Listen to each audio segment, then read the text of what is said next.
Salam saudaraku yang kekasih dalam nama Yesus Kristus. Hari ini kita mau membahas mengenai seisi rumah diselamatkan. Ini ada dalam Kisah Para Rasul 16 ayat 31 sampai 32. Saudara yang kekasih, ini penting kita pelajari karena banyak orang yang bertanya mengenai apa artinya seisi rumah diselamatkan menurut Kisah Para Rasul pasal 16 ini.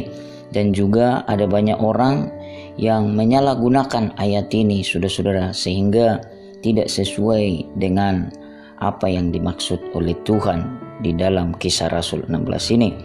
Nah, saudara yang dikasih oleh Tuhan, kita akan lihat ayat ini ya, sampai ayat 33.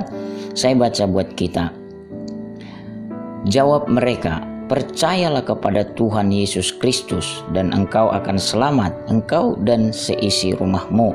Ayat 32 dikatakan, lalu mereka memberitakan firman Tuhan kepadanya dan kepada semua orang yang ada di rumahnya. Pada jam itu juga kepala penjara itu membawa mereka dan membasuh bilur mereka. Seketika itu juga ia dan keluarganya memberi diri dibaptis. Nah, saudara-saudara, ini cerita bagaimana Paulus pada saat itu, saudara-saudara, sedang menginjili kepala penjara, dan waktunya pada saat itu, saudara-saudara, sangatlah singkat.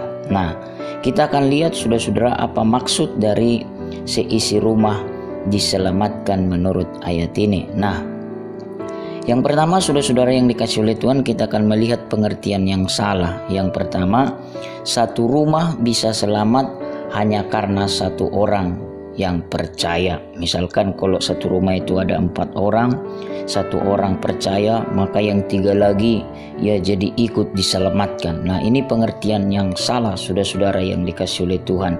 Bahkan juga saudara yang dikasih oleh Tuhan, ini banyak juga disalahgunakan oleh orang-orang yang tidak memahami ayat ini dengan benar.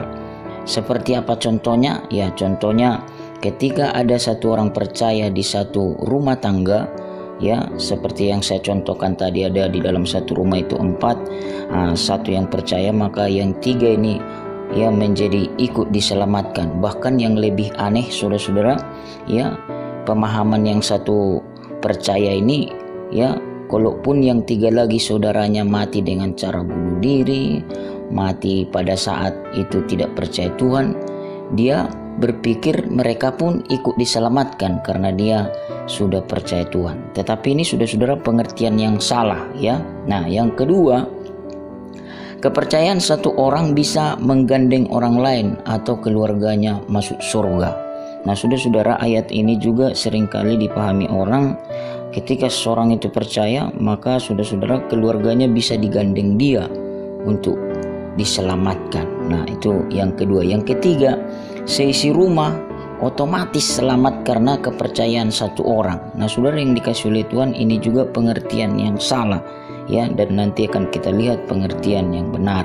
Nah, kita masuk ke pengertian yang benar ayat ini, saudara-saudara, seperti apa. Nah, yang pertama, kita harus tahu Paulus sedang menyuruh dia percaya supaya selamat, dan juga menyuruh semua keluarganya untuk percaya seperti dia yang sudah percaya, supaya semua orang yang ada di rumah tangganya itu menjadi selamat, saudara-saudara. Makanya kalau kita baca di dalam ayat ya 32, 33, di sana jelas, saudara-saudara, Paulus memberitakan firman Allah kepada keluarga itu.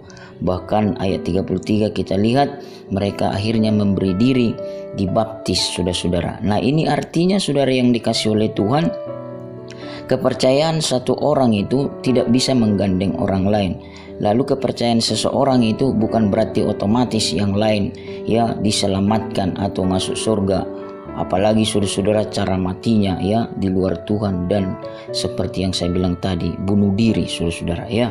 Nah, ini dituntut oleh Paulus di sana supaya keluarganya itu percaya seperti dia yang sudah percaya, sehingga keluarganya ini pun menjadi selamat, saudara-saudara ya. Nah, yang kedua, keselamatan yang sudah diterima seseorang itu membawa dampak bagi orang-orang di sekitarnya. Jadi saudara-saudara yang dikasih oleh Tuhan, ayat ini pun bisa bermakna bahwa ketika seseorang selamat di satu rumah tangga, maka keselamatan yang sudah dia terima itu pasti membawa dampak kepada orang yang di sekitarnya.